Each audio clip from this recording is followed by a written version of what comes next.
बंदी छोड़ सतगुरु रामपाल जी महाराज जी की जय हो। परमपिता परमेश्वर जी की आप सभी प्यारी आत्माओं को, जो दास के साथ में तीन चार जो ग्रुप बने हुए हैं, साध संगति 1 2 3 और ज्ञानाधारी आत्माएं, इन ग्रुप में आप जितनी भी आत्माएं जुड़ी हैं, आप सभी को दास की तरफ से हाथ जोड़ के सत्संग। पुण्यात्माओं, दास ने सभी ग्रुपों में जो सेटिंग में एक ऑप्शन आता है कि केवल ग्रुप का एडमिन ही संदेश भेज सकता है, दास ने उसको एक्टिव कर दिया है। मतलब आज के बाद आप में से कोई भी भगत भाई बहन एडमिन के अलावा ग्रुप में संदेश नहीं भेज पाएगा। आप जी केवल संदेशों को देख सकते हैं, सुन सकते हैं, पढ़ सकते हैं। और ये परमात्मा की प्रेरणा से दास ने इसलिए किया है क्योंकि हम सब जीव हैं और बहुत समय लग जाता है परमात्मा के ज्ञान को समझने में, परमात्मा की विचारधारा को जानने में, और किस लिए परमात्मा आए हैं, क्या वो हमसे चाहते हैं, इन सब बातों को गहराई से जानने में। क्योंकि हम जीव हैं, हमें बहुत वक्त लग जाता है। खाली गुरुजी को परमात्मा कहना, खाली गुरुजी का जन्मदिन ना मनाकर उनका प्रगट दिवस मनाना और अपने आप को सत्सेवक कहना, खाली यही एक पहचान नहीं है कि हम बहुत अच्छे भगत हैं और हमने परमात्मा को समझ लिया, हमने उनके ज्ञान को समझ लिया। अब दास इन दिनों ग्रुप में देख रहा है लेकिन बोल कुछ भी नहीं रहा, क्योंकि मुझे बोलने का अधिकार भी नहीं है। क्योंकि दास को परमेश्वर ने प्रेरणा करके जो सेवा दी थी अपने भगत भाई बहनों को साथ लेके चलने की, संदेश देने की, वो है साध संगति। और उसके लिए परमात्मा ने व्हाट्सएप पे ग्रुप बनवा दिए, साथ में फेसबुक के ऊपर परमेश्वर ने शंका समाधान पवन दास के साथ इस नाम से एक ग्रुप बना दिया। और लगभग 5,000 से ऊपर आत्माएं दास के साथ में पिछले 3 महीने से उस ग्रुप में जुड़ी हुई हैं। और रोजाना 100 से 150 भगत भाई बहन उस ग्रुप में नए नए जुड़ते हैं। लेकिन दास के साथ में ग्रुप में जो भाई बहन जुड़े हुए हैं, अब अभी भी उनमें से बहुत सारे भगत भाई बहन बेहोश हैं, क्योंकि उन्हें पता ही नहीं कि हो क्या रहा है। इतने संदेश देने के बाद भी, इतना विस्तार से समझाने के बाद भी कि भाई देश दुनिया की क्या परिस्थितियां हैं, दुनिया बारूद के ढेर पे बैठी है, कब आग लगा दे, कब बम फट जाए, कुछ नहीं पता। और हमने अपने आप को आश्वस्त मान लिया कि हमारा बाड़ा भी बाका नहीं होगा। भगत जी, भक्ति मार्ग है, यहाँ अच्छों अच्छों का बाल बाका हो जाता है। जो अपने आप में ये सोच के बैठे हैं कि हमारा तो बाड़ी बाका नहीं होगा, हम तो संत रामपाल जी महाराज जी की शरण में हैं, हम तो उनके भगत हैं। इस बात का डिसाइड आप नहीं कर सकते कि मैं संत रामपाल जी महाराज जी का भगत हूँ और मेरा तो बाल भी बाका नहीं होगा। इस बात का डिसाइड अध्यात्म करेगा, परमात्मा की मर्यादाएं करेंगी, परमेश्वर का विधान करेगा, संविधान करेगा। हम दिन में कितनी बार परमात्मा का विधान तोड़ते हैं, उनके नियम तोड़ते हैं, उनका संविधान तोड़ते हैं, हमें इस चीज़ का आभास तक नहीं है। और हम खाली गले में लॉकेट पहन के, हाथ में रक्षा सूत्र पहन के, सुबह शाम दोपहर की आरती करके या मंत्र हो जाएं तो वो करके अपने आप को निश्चित माने बैठे हैं कि मेरा बाल विवाह का नहीं होगा। पुण्यात्मा, ऐसा नहीं है। 2014 बरवाला कांड के समय जितने लोग मरे थे, घायल हुए थे, वो भी यही सोच रहे थे कि हमारा तो बाड़ी बाका नहीं होगा, पीठ पीछे परमात्मा बैठा हुआ है। और 2014 से लेके आज 2021 तक तकरीबन, ज़्यादा भी नहीं तो दास एक आपको आइडिया बता रहा है, आप लोगों को नहीं पता लेकिन दास आपको बता रहा है कि इन 7 वर्षों में, ज़्यादा भी नहीं तो कम से कम 500 से ऊपर भगत भाई बहन अकाल मौत मर चुके हैं। वो भी यही मान के बैठे थे कि हम तो गुरुजी की शरण में हैं, हमारा तो बाड़ी बाका नहीं होगा। वो नामदान केंद्रों पे भी रेगुलर जाते रहते थे, महीने में 1 1 या 2 2 बार नाम भी शुद्ध करवाते रहते थे, तारीखों पे भी जाते रहते थे। सारनाम भी ले लिया था उन्होंने, किसी ने सतनाम ले रखा था, किसी के पास प्रथम नाम था। दान धर्म भी खूब कर रहे थे मैनेजमेंट को। और वो भी यही सोच रहे थे कि हमारा तो बाड़ी बाका नहीं होगा। लेकिन किस तरीके से बाड़ा बाका हुआ आप लोगों को अच्छे से पता है। नेपाल की बहन आई, इसार की तारीख पे सुबह मटका चौक पे वो फांसी लगी हुई मिली। उसने भी यही सोचा था कि मैं तो भगवान की शरण में हूँ, मैं तो परमात्मा के दर्शन करने हिसार जा रही हूँ। उसने भी कहा था कि मेरा बाड़ी बाका नहीं होगा, लेकिन हो गया। कोटा का एक भाई था, हिसार तारीख पे गया हुआ था लॉकडाउन से पहले, खुद ही हिसार में ट्रेन के आगे कूद पड़ा और कट के मर गया। बिहार का एक भगत था, तारीख पे गया, वापस अपने गांव जाने लगा, अलीगढ़ के पास डब्बे में मरा हुआ मिला। पिछले साल महाराष्ट्र से 2 बस भर के और सारनाम लेने के लिए आ रहे थे रोहतक में। सुबह 3 बजे राजस्थान के नागौर में आगे काला सांड आ गया, ड्राइवर की झपकी लगी, क्या हुआ, और बस पेड़ से जा टकराई, भीषण एक्सीडेंट हुआ। 13 भक्तों की अकाल मौत हुई, जिनमें भगत और भक्तमती दोनों शामिल थे। 3 की तो गर्दन धड़ से अलग हो गई। और भी बहुत सारे भाई बहन हैं, सारनामी हैं, पंजाब के थे, हेमंत कुमार थे, और उन्होंने जहर पिया, मरे। और भी बहुत सारे भाई बहन हैं जो मर लिए अकाल मौत। तो वो भी यही सोच रहे थे कि भाई हमारा तो बाड़ी बाका नहीं होगा, हम तो गुरुजी की शरण में हैं। लेकिन आप गुरुजी की शरण में है या नहीं है, मैं गुरुजी की शरण में हूँ या नहीं हूँ, इसका डिसाइड मैं नहीं कर सकता, आप नहीं कर सकते। इसका डिसाइड परमात्मा का संविधान करेगा कि कौन भगत परमेश्वर के विधान अनुसार चल रहा है और कौन खाली विधान का ढोल बजा के और अपनी मनमानियों के हिसाब से चल रहा है। परमेश्वर हमें भगत बनाने आए हैं, और जब तक हम भगत नहीं बनेंगे तो हम परमात्मा के संविधान के अंतर्गत नहीं हैं। ये तो एक बेसिक फाउंडेशन है। भक्ति करनी है तो सबसे पहले भगत बनना पड़ेगा। सतलोक बहुत दूर की बात है, अभी सोचना मूर्खता होगी, क्योंकि सतलोक इतना आसान नहीं है। सतलोक जाना जितना आसान हमें लग रहा है, उस हिसाब से उतना ही टेढ़ा है। अगर इतना ही आसान होता तो अरबों खरबों, गिनती नहीं, दास तो एक आइडिया बता रहा है, अरबों खरबों युगों तक हम यहाँ गधे कुत्ते सुअर बन रहे हैं। क्या परमात्मा हमें पहली बार मिले? हमेशा परमात्मा मिलते हैं। खुद मालिक की वाणी है कि साधु सेती मस्करी, चोरा नाल खुशाल, मल अखाड़ा जीतेंगे युगन युगन के माल। यहाँ युगन युगन शब्द परमेश्वर ने प्रयोग किया है। तो हम युगों युगों से इस कलयुग में भी परमात्मा की शरण में आ रहे हैं।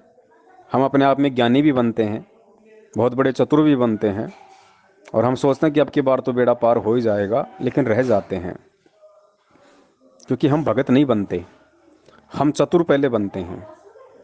और भगत के 5 लक्षण बताए सिर्फ परमात्मा ने: शील, संतोष, विवेक, दया, अक्षमा। और इन पांचों में से मैं भी आ गया, आप भी आ गए। मुझे नहीं लगता कि हमारे अंदर वो गुण होंगे। चलो 70% की तो हम बात नहीं करते, वो तो खुद कॉल एजेंट सतलोक आश्रम मैनेजमेंट हरियाणा के पीछे लग के बुरी तरह से बेहोश हैं। आज भी उन्हें होश नहीं आ रहा, और होश उन्हें आएगा भी नहीं जब तक उनकी कमर नहीं टूट लेगी। हम उनकी बात नहीं करते, क्योंकि 2014 से 2020 तक पूरी संगत की परीक्षा थी।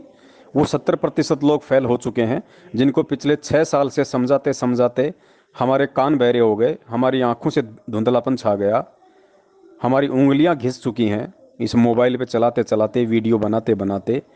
6 साल बहुत होते हैं किसी भी आदमी को समझाने के लिए। 6 साल से अगर किसी गधे को भी पर्टिकुलर आप अगर कोई एक सब्जेक्ट पढ़ाओ, कोई एक बात उसको पढ़ाओ, तो वो भी पढ़ जाएगा, वो भी एक्यूरेट 6 साल में उसको जो ज्ञान दिया गया है, जो समझाया गया है, उसी अनुसार अपना काम करेगा।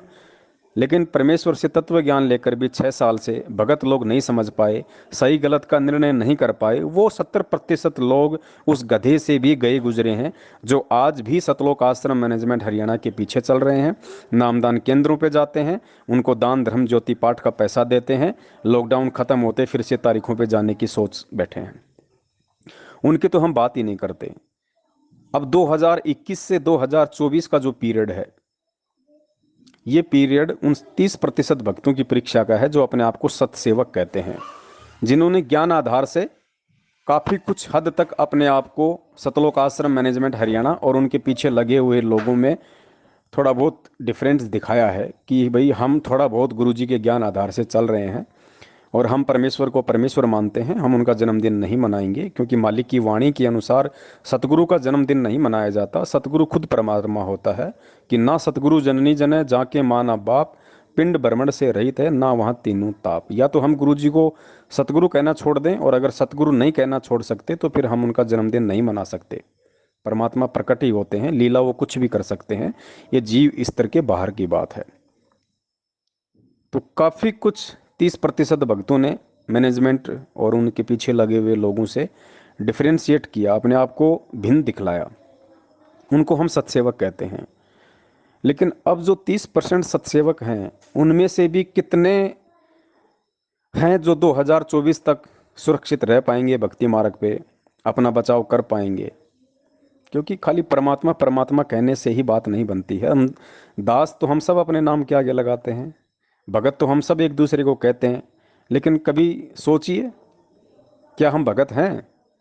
क्या वो दास वाले लक्षण हमारे अंदर हैं? आज इन ग्रुपों में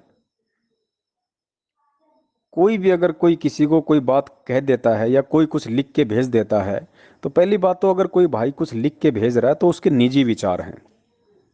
उसने जितना परमेश्वर के ज्ञान को समझा है उस आधार से उसने अपने विचार पोस्टर, ऑडियो या वीडियो के माध्यम से उसने ग्रुप में डाल के अपने विचार व्यक्त कर दिए। अब बाकी लोग उसकी पूंछ पकड़ लेते हैं, उसका बतंगड़ बना लेते हैं, जबकि होना ये चाहिए कि भाई आप किसी भी चीज़ को देख रहे हो और किसी भी व्यक्ति ने अपने बुद्धि स्तर से अगर कोई चीज़ ग्रुप में डाल दी है, तो आप लोगों का फर्ज है उनको प्रेम से समझाने का। वो माने तो ठीक, ना माने तो ठीक, दोबारा आप बोलने के अधिकारी नहीं है। लेकिन किसी ने कुछ डाल दिया और आपने जल्दबाजी में उस पर कमेंट्स कर दिया, फिर सामने वाला भी हार नहीं मानता, क्योंकि भाई ये अहंकार है, ये अभिमान है, लगता है हमारी बेइज्जती हो गई। क्योंकि हम सब जीव हैं, ये दास किसी व्यक्ति विशेष को टारगेट करके नहीं बोल रहा है, क्योंकि मुझे पता है कि अभी इतनी सहनशीलता ना मेरे अंदर है ना आप लोगों के अंदर है।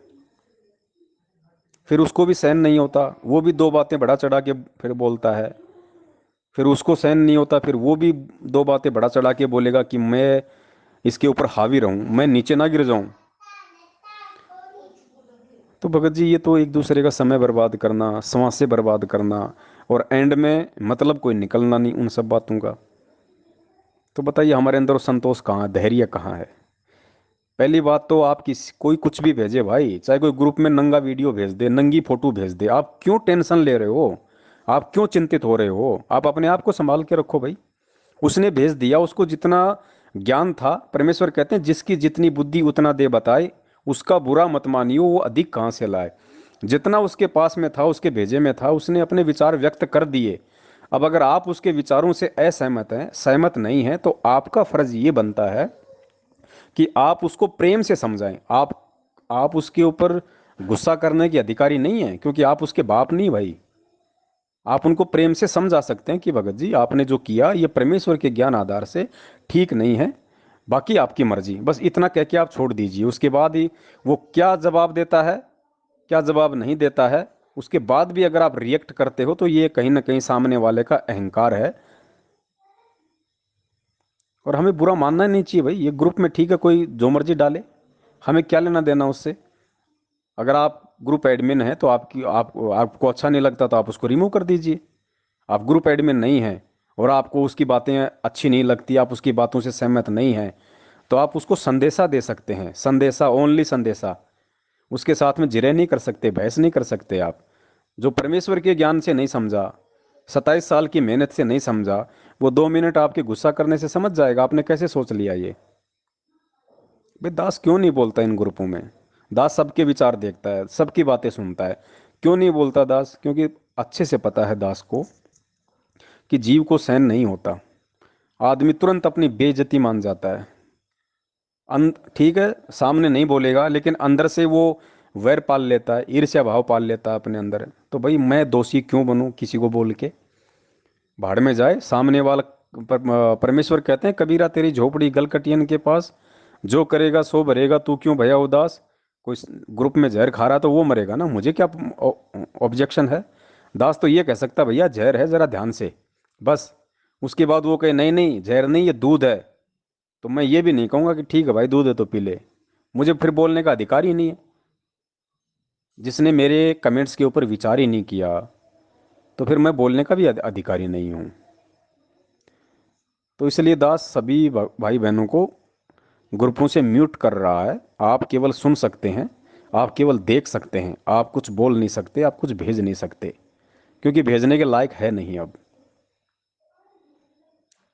और जिसको ग्रुप में रहना वो रही है, जिसको नहीं रहना वो ग्रुप छोड़ सकता है। क्योंकि मुझे ये ग्रुप बना के कोई पेंसिल तो मिल नहीं रही, और पेंसिल भी मिलती तो मैं थोड़ा ना किसी की गुलामी करूं, किसी की वो करूं। ये सबके अपने निजी विचार हैं। दास ने केवल इसलिए जोड़ा था कि साथ रहेंगे, जानकारी रहेगी, एक दूसरे के संपर्क में रहेंगे, विचारों का आदान प्रदान होता रहेगा। छोटी मोटी कोई किसी की शंका होगी, पूछ सकता है। लेकिन शायद वो अधिकार आप लोग नहीं रखना चाहते अपने पास में, और आप लोगों को लगता है कि हम तो खुद ही इतने बड़े ज्ञानी हो गए हैं, हमें किसी की अब ज़रूरत ही नहीं है। हमें ना साध संगति की ज़रूरत है, ना हमें किसी और चीज़ की ज़रूरत है, हमें खुद बहुत ज़्यादा ज्ञान, हम खुद इंटेलिजेंट हो गए। तो बहुत अच्छी बात है, आप इंटेलिजेंट हो गए, ये आपका सौभाग्य है। और हमें खुशी है कि साध संगति कर करके हमारे भगत भाई बहन इतने इंटेलिजेंट हो गए हैं कि अब उन्होंने दूसरों के परामर्श की आवश्यकता ही नहीं है। बहुत अच्छी बात है। तो ग्रुप से दास सभी को म्यूट कर रहा है, जिसने रहना है रहिए, जिसने ना रहना वो ग्रुप छोड़ सकता है। और फेसबुक के ऊपर जो ग्रुप बना हुआ है शंका समाधान पवन दास के साथ में, वहाँ काफ़ी भगत भाई बहन जुड़ रहे हैं।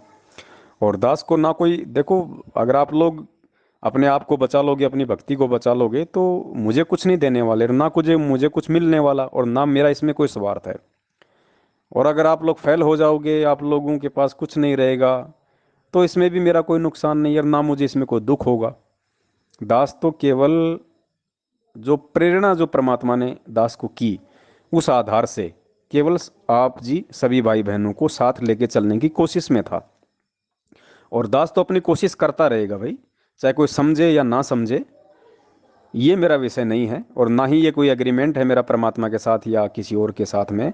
समझे या ना समझे, ये तो सामने वाले के संस्कार के ऊपर निर्भर करता है। दास की सेवा, दास की ड्यूटी सबसे पहले अपनी भक्ति है, उसके बाद में कुछ समय बचा तो भगत भाई बहनों के साथ में संगति है, वो मेरी चलती रहेगी। फेसबुक पे लाइव हर संडे को परमेश्वर की दया से चलता रहेगा, और नए नए टॉपिक परमात्मा ऐड करवाएंगे। 3-3 घंटे की वीडियो से अब दास केवल 20 या 25 मिनट तक की वीडियो पे आएगा रोज़ाना, संडे को, इससे ज़्यादा नहीं। और जो भाई जुड़ना चाहे अच्छी बात है, जो ना जुड़े अच्छी बात है, जो समझना चाहे अच्छी बात है, ना समझना चाहे अच्छी बात है। दास केवल परमेश्वर के निमित्त होके अपनी ड्यूटी करता रहेगा। और कोई गलत कर रहा है तो दास बिल्कुल भी नहीं टोकेगा, क्योंकि अब टोका टाके का समय नहीं है। जिसने समझना है वो वीडियो देखिए, हज़ारों की संख्या में परमेश्वर ने वीडियो बनवा दिए हैं। अब किसी को ना ही पर्सनली समझाया जाएगा। जिसने समझना है सारी वीडियो देखो भैया, सारी वीडियो देखो, खुद भी मेहनत करो, थोड़ा आगे बढ़ो, बैठे बैठे खाने की आदत छोड़ो, खुद मेहनत करो थोड़ा। और बस दास का तो यही विनती थी, यही निवेदन था। बाकी आप सबकी अपनी मर्जी है, क्योंकि दास खुद महसूस कर रहा है कि काल भगवान का कितना प्रेशर इस समय दास के ऊपर है, कितना प्रेशर दास के ऊपर इस समय है। तो सोचो, ये 2021 है, अभी 3 साल बाकी हैं परमेश्वर के लगभग आने में। दास कह सकता है ज्ञान आधार से, कोई निश्चित नहीं कह रहा दास, कोई फाइनल नहीं है, कोई भविष्यवाणी नहीं कर रहा। लेकिन भविष्य वक्ताओं ने जो भविष्यवाणियाँ की हुई हैं, और जिस हिसाब से वर्तमान की परिस्थितियाँ हैं और आने वाले 2-3 साल में बिगड़ने वाली हैं, उस हिसाब से दास एक आइडिया लगा रहा है भगत होने के नाते, कि 2024 तक परमेश्वर दया कर सकते हैं, क्योंकि 2024 तक बहुत कुछ स्थितियां हो सकती हैं बिगड़ जाएं दुनिया की। तो परमेश्वर बिगड़ी हुई परिस्थितियों को या तो बिगड़ने से पहले ही संवारने आते हैं, या बिगड़ने के बाद में उनको बनाने आते हैं। बाकी बिगाड़ तो होना ही होना है भाई, दुनिया का तो सत्यानाश होना ही होना है। अगर सत्यानाश ही होना है तो फिर परमेश्वर के आने का फायदा क्या। इसलिए परमेश्वर आएंगे जरूर, अपना संदेशा जरूर देंगे। उसके बाद भी लाखों करोड़ों की संख्या में ऐसे कर्महीन होंगे जो सब कुछ जान के भी, सब कुछ पहचान के भी, और उनको फॉलो नहीं करेंगे। वो फिर बाद की बात है। बाकी 2024 तक बहुत ही भयंकर समय है भक्तों के लिए। जगत तो पहले से मरा हुआ है, उनका क्या मरना, ये भक्तों क्या है सारा सिस्टम। क्योंकि जो परमेश्वर ने 27 साल तक मेहनत करके 1994 से 2014 तक जितने भक्तों को छांटा था, उनमें से कितने प्रतिशत जा चुके हैं।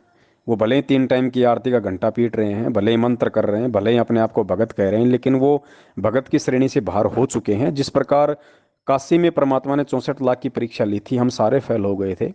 उसके बाद भी परमात्मा ने 25 साल तक सत्संग किए, और हम सभी लोग फिर धीरे धीरे वापस परमात्मा के सत्संगों में जाने लग गए थे। और परमात्मा भी यही कहते थे, बच्चों भक्ति करो सब सतलोक चलेंगे, भक्ति करो सतलोक चलेंगे। लेकिन फैल तो हम पहले ही हो चुके थे। ठीक ये स्थिति वर्तमान में है, 70% संगत फैल हो चुकी है।